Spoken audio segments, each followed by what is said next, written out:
Okay, now this is our last panel discussion for the day, and it's going to tackle what you see right there, reinventing capitalism in the age of big data. So let me call my esteemed panelists out right now and to join me. Gentlemen, come on out. And what we'll do is, Luca, I'll have you sit on the end, and then we can have maybe Thomas and then Viktor sit in the middle. Gentlemen, welcome. Thank you. Thanks for having us. Thank you. Let's give them a round of applause. And just to bring you up to speed on this, we asked, and I would make sure I've got this right, we asked Viktor and Thomas to come and speak because they just wrote a book that got a great review in the New York Times, if that's correct, called Reinventing Capitalism in the Age of Big Data. And so, gentlemen, let me begin by asking you, what are you talking about when you're saying we're reinventing capitalism? Is capitalism being changed because of big data? Well, Brent, I think it's more than that. I think that finance capitalism, as we know it, is dead, or at least is dying. And it's dying because it's going to be replaced, or it is being replaced as we speak, by something much more efficient and something much more optimal. In the book, we call those markets, those new markets, data-rich markets, and it's data capitalism that replaces finance capitalism. But for that to understand, let me start at the beginning. Thomas and I have talked a lot about what data does to the economy and to our society. And there's lots of books. I co-authored one with Ken Cukier a couple of years ago, Big Data. Thomas has done books on smart data. And we said, that's all good. We've done that. But what all these books, we believe, failed to answer was, what does it do to the economy? And when we start thinking about that, we have to start with the basic building block of our economy, and that's the market. And a lot of people think that the market equals finance capitalism, but it doesn't. The market's been around for thousands of years in all cultures. Yes. And the market isn't just supply and demand meeting. The market is a way for humans to coordinate without having to share the same goal. And that is a huge advantage. Before that, the family was a coordination of humans, but they had to have the same goal. The army has to have the same goal to be successful. But what you're saying is rather explosive, though, to say that the market is not just supply and demand meeting anymore. No, right? The market is a social coordination mechanism. It helps people coordinate with each other. And it's very good at it. But it's so good because decision-making in the market is decentralized. Everybody makes his or her own decision. For that to happen, you need to have a lot of information flowing to everybody. And then you need to take all of that information and transform it into a decision. Mm-hmm. That decentralized decision-making, therefore, comes with a cost. But it also comes with a huge advantage, and that is resilience. Decentralized decision-making means that somebody makes the wrong decision, the market doesn't go bust. If a company makes the wrong decision, the company goes belly up. Just ask Air Berlin. But the market is pretty resilient.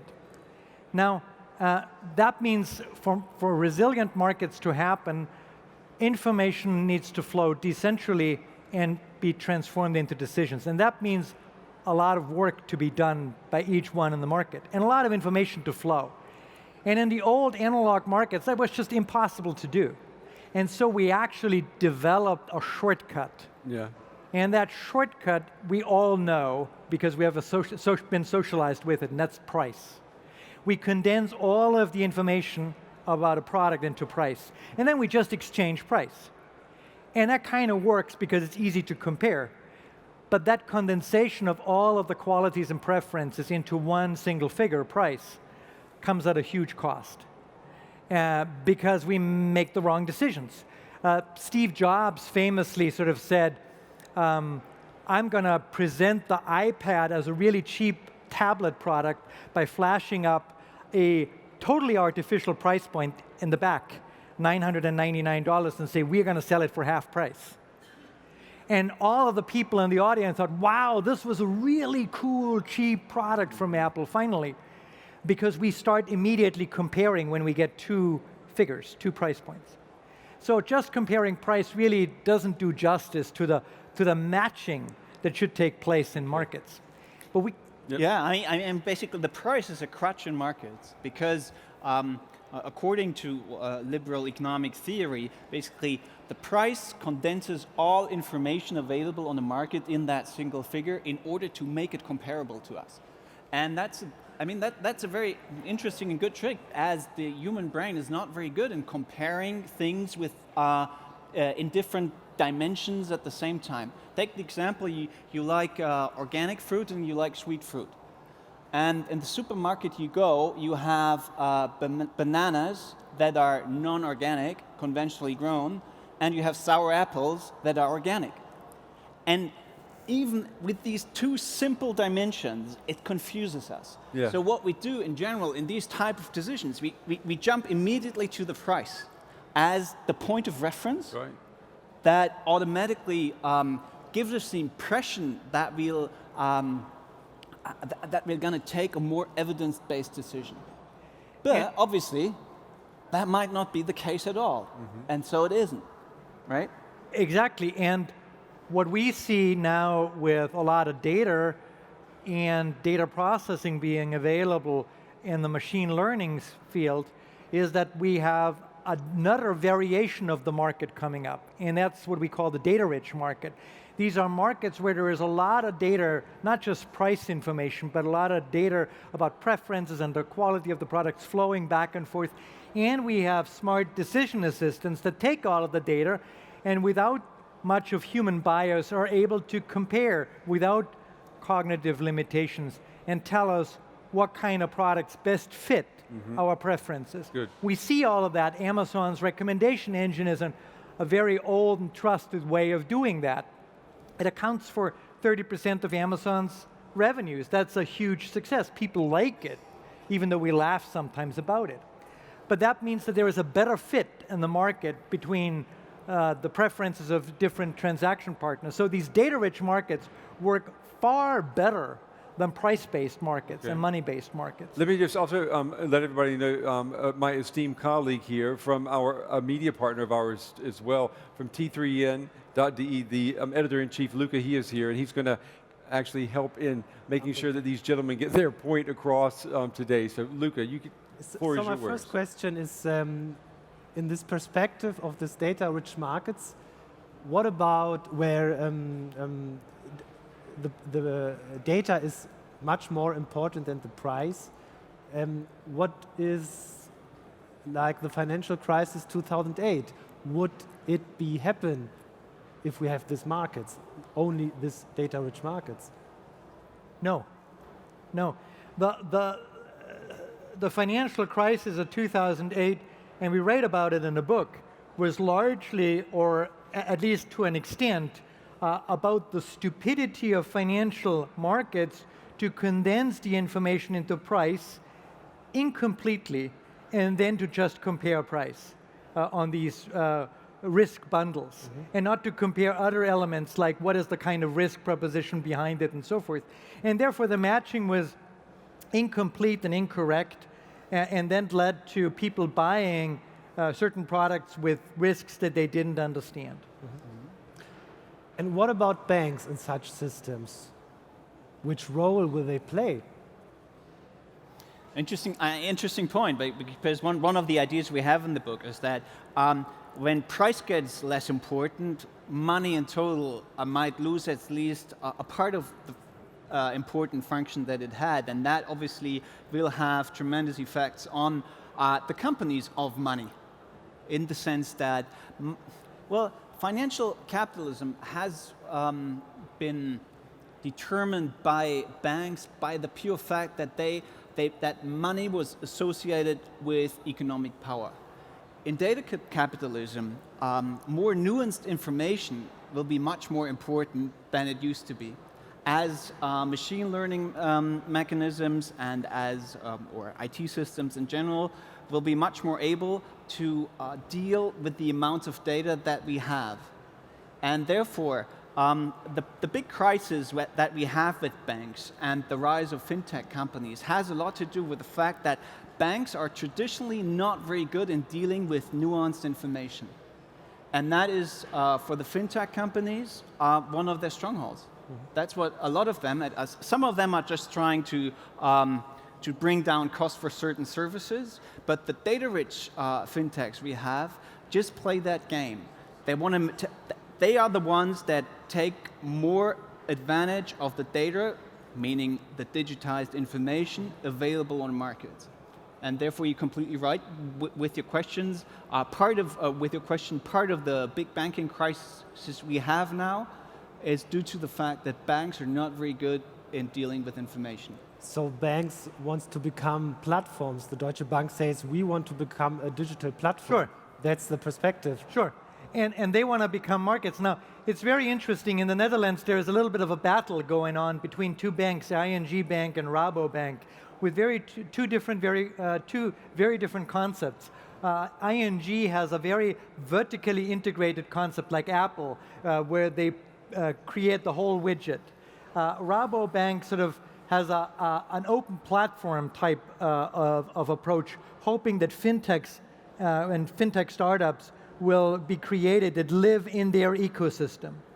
The jury is still out who wins, but one of the things that we write in the book, and I think is very important, is banks have not been very good in dealing with a lot of different streams or types of information.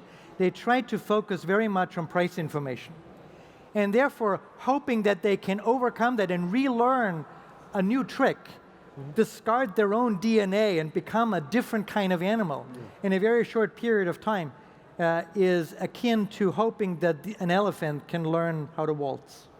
And in this perspective, we have data giants, the GAFA, Google, Apple, Facebook, Apple not so much, but Facebook, Amazon. Could this, in this perspective, be the beginning of an era where we get, in all areas of the economy, these big data platforms? And is it that the winner takes it all and you've got much more of these big platforms, and that what we see today is only the beginning? Yes, but we need to understand why this is the case. And Thomas and I spent a lot of time in the book making sure that we understand this, because there are so many books out about the platform economy. They describe the symptoms, but they don't describe the roots, the causes of it. The cause of it is that a marketplace, that is a so-called platform, a marketplace is better if it improves the matching process going on in the market. And it can only do that to the extent that it has the data and it can act on the data in order to bring people together. And so the marketplaces that have a lot of data and smart decision assistants to help the transaction partners on the marketplace find each other are eminently better and create more transactions, which then creates more data, which then feeds back into it so that they then can create more and better matches. This is a virtuous circle whereby the successful, smart market platforms become bigger and bigger and more successful, and the small startups have no fucking chance. And isn't it a problem? So don't we need more regulation on this? Well, I mean, or it sounds like it's a natural process to even bigger platforms. I mean, what we see, what we've seen in the last 20 years is that the superstar companies that are able to use data to collect data and to mine data to the extent that the big data companies doing now, have become at least oligopoles and some markets monopoles, and that the traditional competition law that we have has no chance in order to regulate that. And for that reason, we truly believe that we not only need technical innovation, but also innovation of law and in general and concerning competition law in particular. And therefore, we make a central political proposition in our book that we call the progressive data sharing mandate, trying to tackle the problem of monopolizing markets or in this data field with an obligation of companies and platforms that are particularly successful to share their data in order to ensure that competition is possible in the future. As we know that if a platform basically gathers all the information on the market, no other company can still get into the game. Okay, but one of the main reasons why these big platforms are in advantage is not only because of the data, but especially because of their data analyst system. So Sure. what do they make about the data? Sure. So, and Sure. how does this sharing argument promote competition? Well, there's two things. There's two things here that really matter. First of all, if data is the raw material for machine learning, sharing data and therefore having more raw material makes your machine learning system better, smarter. But more importantly, we need to understand that this is not just about competition. There is a far more important element to it. Remember at the beginning, Luca, I talked about the resilience of markets through decentralized decision making. Now, if we at Amazon follow what the decision assistant, the recommendation engine at Amazon tells us, and the recommendation engine is wrong because it has a bug in there, it doesn't need to be deliberately skewing the decision, just a bug in there, then not just one decision will be wrong, but everybody's decision based on that recommendation will be off. In other words, suddenly, rather than a decentralized decision-making ecosystem, you have an ecosystem where everybody follows the recommendation engine, or many follow the recommendation engine, and therefore many make the same mistake. And therefore, you suddenly have a system that becomes critically vulnerable because it has a central decision-making point rather than a decentral decision-making point. And you know what we call economies that have a central decision-making point? Planned economies. That was Stalinism and communism. That's the problem. The problem with Amazon and the problem with Apple and the problem with Google isn't that there are monopolies. The problem is that they are bringing into success planned economies. They are socialism through the back door. Okay, socialism in the internet. What about classical firms in such economies? What about the Deutsche Mittelstand, the backbone of our economy? Well, first of all, I mean, our main thesis is sort of counterintuitive. We say that, as Viktor was describing earlier, that data-rich markets are really good mechanisms in order to coordinate human activity, and that the other social innovation that used to coordinate human activity, especially in the context of value creation, was the company, the firm. And one of the main ideas we have is that companies and markets have always been in competition as coordination mechanisms, and that industrial and financial capitalism has been eras where companies were dominant as a form to organize value creation, because companies or hierarchical organizations were very good in dealing with the information they had, or better than the markets before, which were not data-rich. Now, data-rich markets will thrive in this new era of capitalism. However, in the meanwhile, we see that we have a rise of superstar firms that are more successful and more powerful than any steel baron before. So in that sense, it's fairly counterintuitive to say we see now the rising of an era in which markets will thrive. However, if you have a closer look at it, you realize that all the superstar firms that we talk about now are nothing else but providers or organizers of data-rich markets. And that's the sort of a sort of almost ironic phase we're in right now, which promotes superstar companies while eroding the mechanisms that companies made big in financial and industrial capitalism.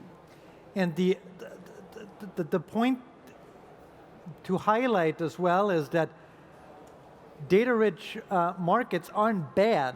They're actually good. To the extent that they help us find the better product for the preferences we have. That is, they provide us with a better service.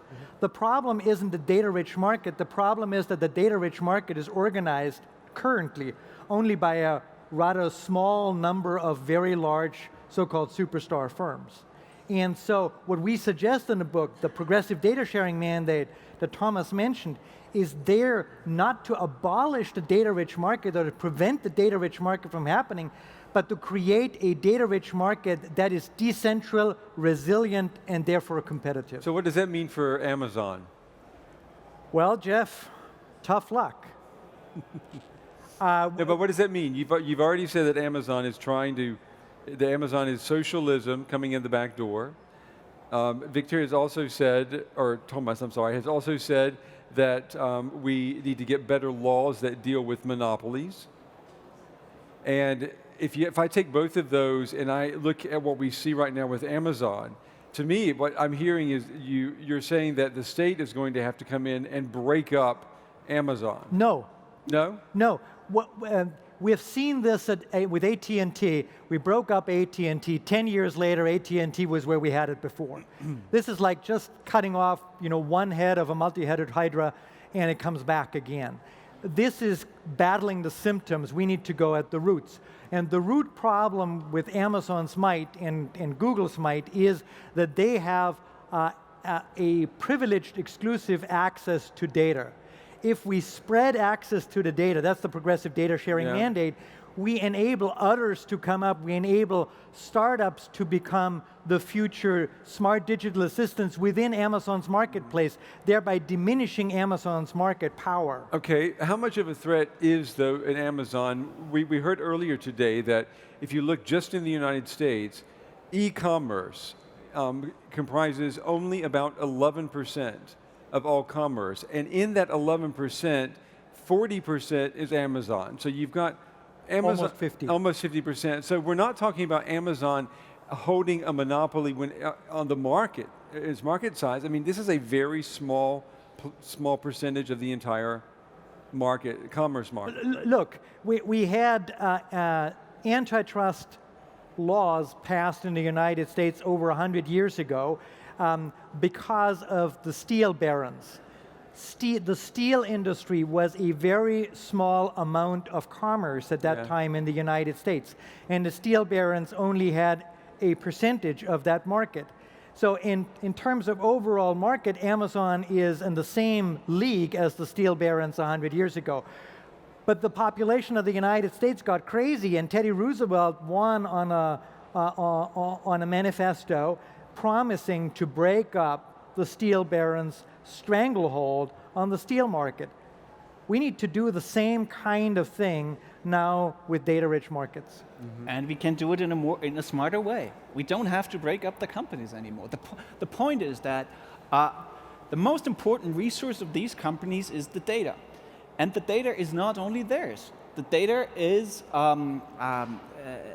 generated in a system in the interaction with users. And so the most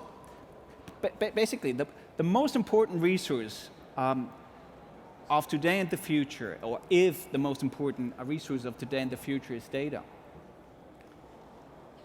we don't have to break up the company itself.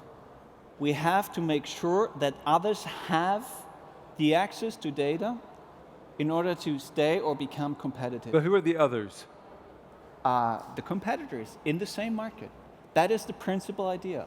The principal idea of the data sharing mandate is that a company that gains a certain threshold of a market share has to share its data, because data is the source of innovation and value creation. Well, who would the you most say, important say. Who are Amazon's competitors? Who would we say off the top of our head? It's tough to name those, isn't it? No. But it's tough to name them because Amazon has a reinforcing a power, not just as the marketplace, but a central conduit on the marketplace for communications, and the central recommendation provider.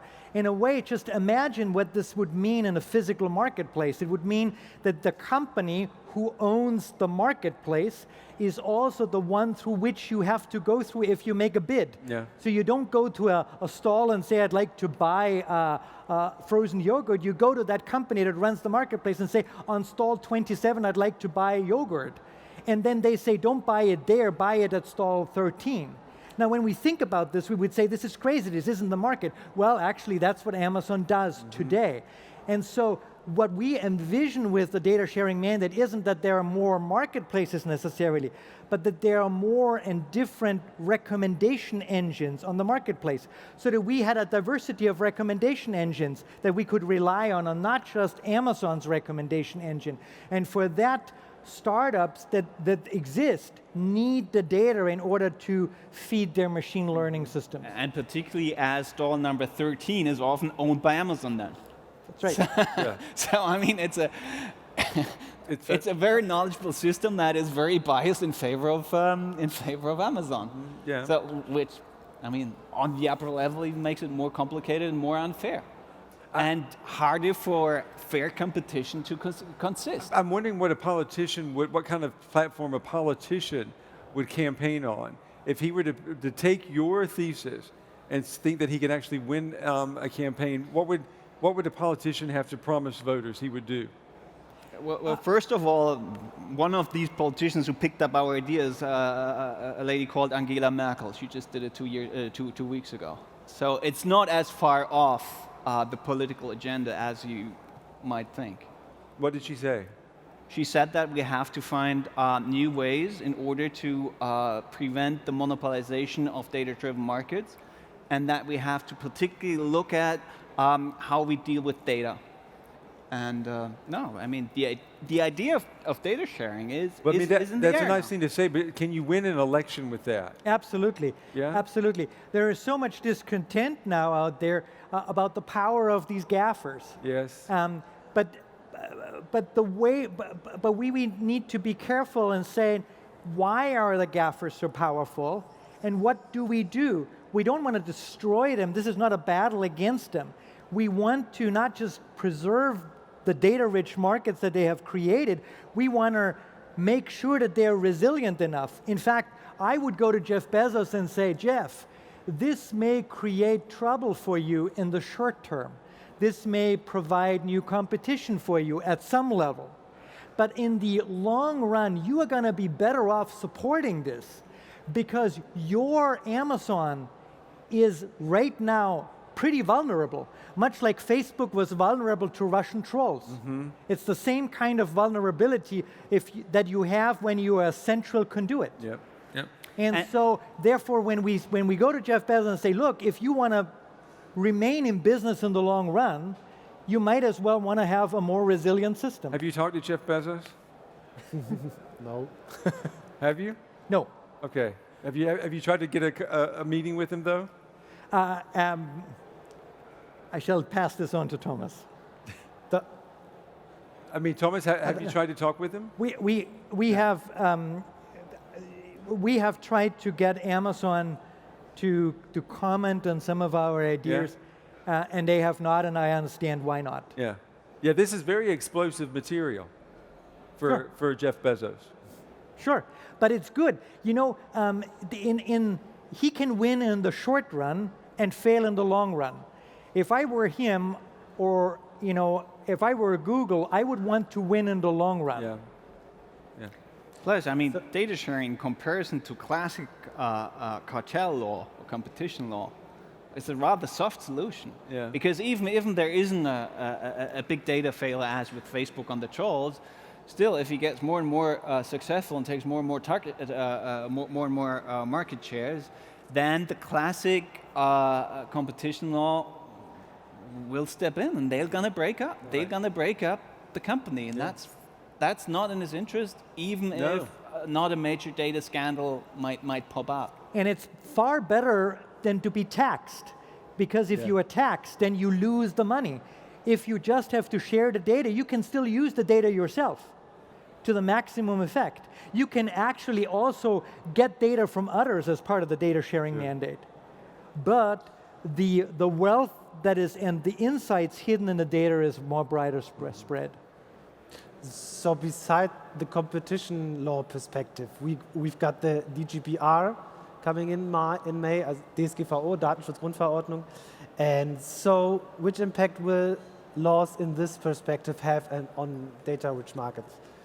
So will they stop them, destroy them?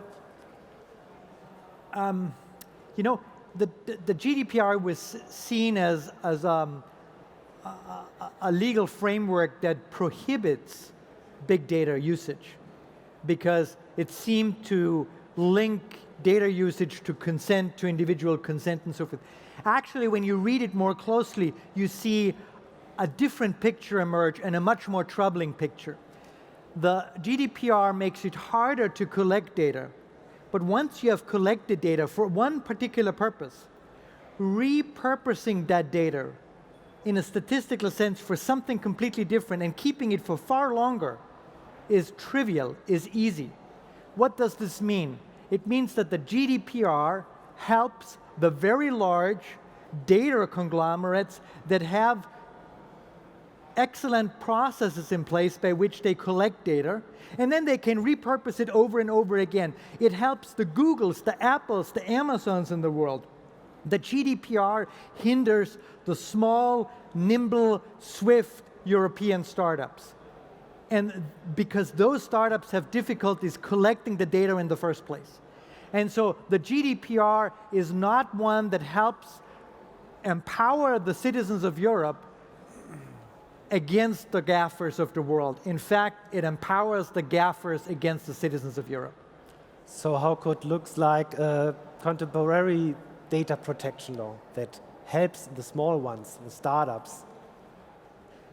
You know, what you want to do in order to help the small startups is having data sharing mandates, you know, taking cues from the open source community in a way, but more important than that, moving away from this very individual perspective of data protection, saying that the individual is going to protect his or her data. That's bullshit. No individual is capable of taking on Amazon except maybe Max Schrems. And so what we see is that the big ones can do whatever they want, and you know, in theory we have individual data protection rights, but in practice we don't. We need to move away from that, and we are moving away from that a little bit in the GDPR. But think about the complex regulatory situation we have. If you go to the supermarket, you don't bring your chemistry lab in order to test the products there. Similarly, you know, we should have data protection that doesn't depend on individual people going to court. We need regulation and data protection authorities who do the checking for us. Finally, I want to talk a little bit about ethics. So you talk about these data-rich markets, which are high-efficient transaction systems, so which leave no space for trickery, for example. For trickery. Mm-hmm. And I'm asking me, so are humans like this? So don't they want to take advantages? Don't they want to make allies? Sometimes get in trouble. So are these systems made for humans? Sure they are. I mean, in what sense? As long as we still have the options to decide if we want to use them or not, at least. I mean, that is basically one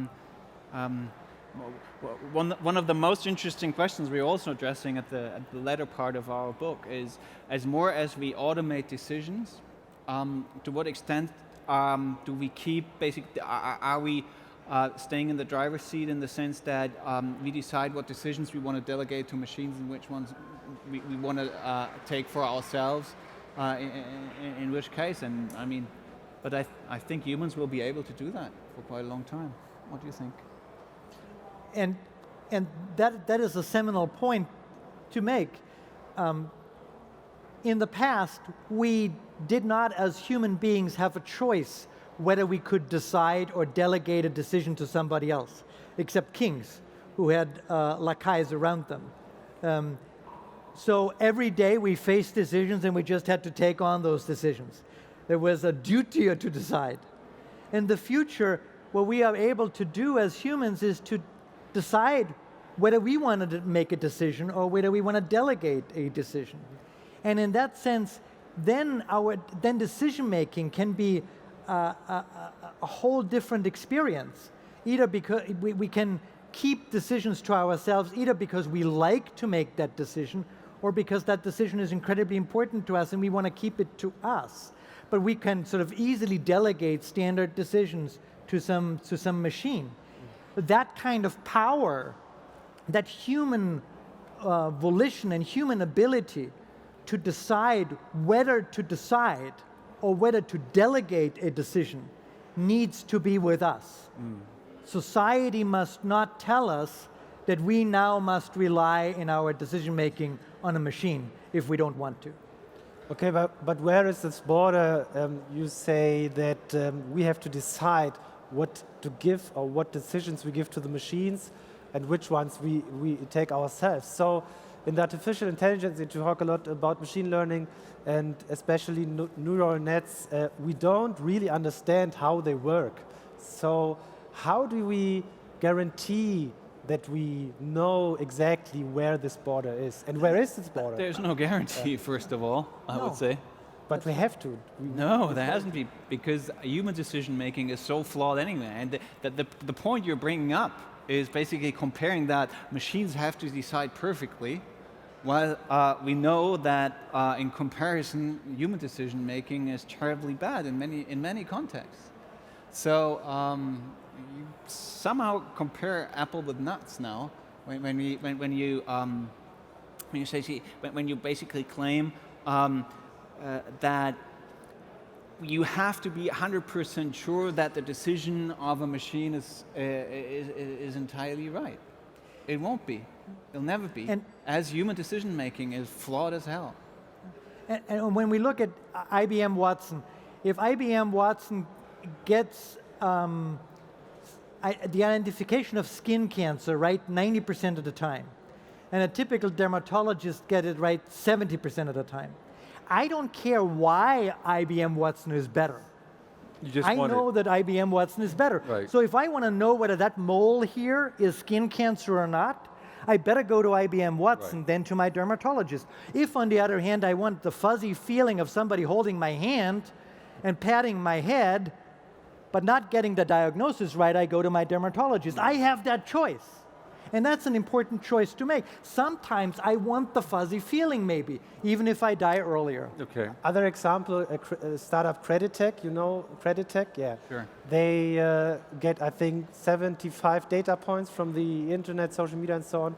And they decide on basis of this data who gets a credit and who is not. Yes. And so this data,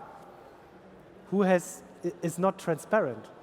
True, but currently credit reporting isn't transparent at all. Okay, yeah. And so the credit reporting in the United States, and it's not better in Germany, in fact it's worse in Germany, but the credit reporting is abysmal in the United States. It's terrible. It's 24 or so data points going in there. Nobody knows what's in there, and the best correlation for creditworthiness is your address in the United States. If you live in the wrong neighborhood, you're not creditworthy.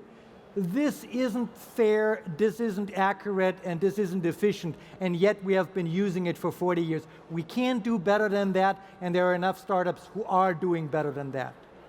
Which are not allowed to operate in Western Europe, for example. CreditTech is only allowed to be used in Western Europe, right. Not in the EU. And but it comes back to, the main point here is basically that when you compare automated decision making, or when you talk about automated decision making right now, particularly in the context of AI, everybody sort of expects machine to be perfect, and they never,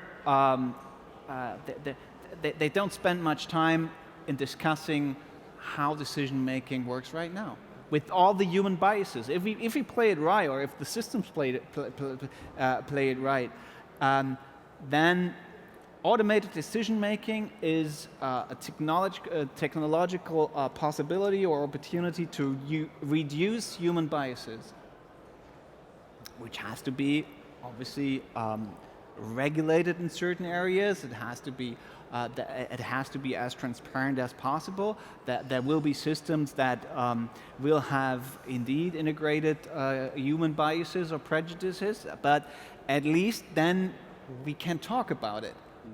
And that is often not the case as decisions are taken today. I would just ask you, from the audience, any questions anyone would like to pose? We've got about 5 minutes left. Does anyone have any questions? I know we had one on Slido, and I lost the question here, but anyway, it was a man who said, I sold 200 books on Amazon. Should Amazon know that, and should Amazon have access to who I sold those books to? He sold Yeah, books. that's what it said. Amazon already has access to that data, don't they? I would think that they would if they know who bought them and who sold them. Yeah, you know, Amazon knows even more than that. Amazon also operates the Kindle platform. Yeah. And so when Ken and I did the big data book, and we sold quite a number of them, I was able to go to the Kindle platform as an author and to find out which parts of the book were most frequently underlined and sort of scribbled or annotated, so to speak. Yeah. In other words, I got a feedback mechanism as an author. No publisher ever gave me that feedback mechanism, right? And so I looked at the top 5 or top 7 sentences that were underlined in the book, and I would not have been able to predict a single one. Oh, really? Not a single one. And that was why? Because I thought that the sentences that the people most frequently underlined weren't that particularly good. Okay. But this is important feedback in a way. Sure. And that is the feedback data that is available to Amazon. Yeah. And that is not available to publishers. And that through publishers has not been available to authors. Okay. Any questions? We've got 2 here. Let's see if, all right, we're going to bring the mic. We've got a gentleman in the middle and a gentleman in the front. Hi, I'm Matteo and I study political sciences. I wanted to do a question about, well, the future landscape we could have, well, I don't know, in 10 years. Someone is saying that we're going to a landscape in which, well, companies like, I don't know, Google or Facebook have the same bargaining power of state nations. Yeah. And some of these companies are developing a sort of governance with even quasi-judicial procedures inside them. Well, my question is, well, the political action directed to the dissociation, to divide the data pool of these companies and, well, the companies themselves, is going to, well, break this trend, or maybe this governance, well, turning of these companies is going to keep going even in the future? Thomas, do you? Okay. Yes, the hope is that the progressive data sharing mandate does limit the power and the power agglomeration of these large companies. In a way, this is nothing new. Forever, for generations of humanity, we have been struggling about power, informational power, physical power. It's a struggle about power, and the aim in Europe, at least over the last 50 or so years, has been to create a society that is more equitable in how power is being distributed. And to that extent, or to that effect, we need to make sure that there aren't new fundamentally concentrated power oligopoles that are emerging. And so my hope is that we could disperse and redistribute not just data, but power. And you already see that with Facebook, basically. I mean, that is a question. I mean, the question you were posing is more virulent towards information now, and how to influence public opinion. And there we have. We have social media with strong characteristics of a mechanism closer to a propaganda minister who can distribute information to who he wants. And although that is automated now, we have built in the Facebook system or social media system in terms of the distribution of information mechanisms that are not compliant with our understanding of democracy. And yeah, that has to be addressed, sure. All right, the last question right here. Just a little more definition on a practical standpoint on your data sharing. Amazon as your example, are you saying that Amazon should take a slice or take their database and put it with a third party that other people could access it? Or you're saying that companies should have access to Amazon's data on their servers and then inject their recommendations on Amazon's web pages for purchasing behavior? Or I'm just thinking about how to apply the AI models. Yes. So the way we describe it is that if you are above a certain market share, let's say 10%, you have to share your data with anybody who asks you, anybody in the marketplace who asks you for data. That data that you share, the amount of data you have to share increases with your market share. That is, when you have more market share, you need, proportionally speaking, to share more of your data. And the data that you have to share has to be randomly selected, so no trickery or playing around with things. And it's going to be anonymized or pseudonymized in order to take care of the data protection regime. Now, technically, this is an API, so you go in there, you suck the data out, basically. And the way by which this has been already implemented is in a consent decree of the Department of Justice of the United States federal government with Google about 10 years ago when Google bought ITA. It's a travel reservation system. And the Department of Justice said to Google, yes, you can buy the company, but for the next 10 years, you need to let other parties access the data that they have to fair and reasonable terms, even if it is your direct competitor like Microsoft. And so for 10 years, Microsoft had direct access to a slice of Google data that Google bought for $1 billion. And that was done through an API, and that was done through a technical interface. That means it's practical, it's been done before, it's doable, and it's relatively straightforward. And there's another option through a third party, which is built in the German insurance system, where the big insurance companies have to share certain data with the smaller insurance companies in order to make sure that, for example, the small insurance companies that don't have enough data to calculate certain fares will be able to stay in the market just by knowing what group of people has what kind of risk, for example. So that is in Germany, that is done by the German Insurance Association as a third-party neutral transmitter of information. So the book is Reinventing Capitalism in the Age of Big Data. If you didn't want to read it when you sat down, I bet you want to read it now.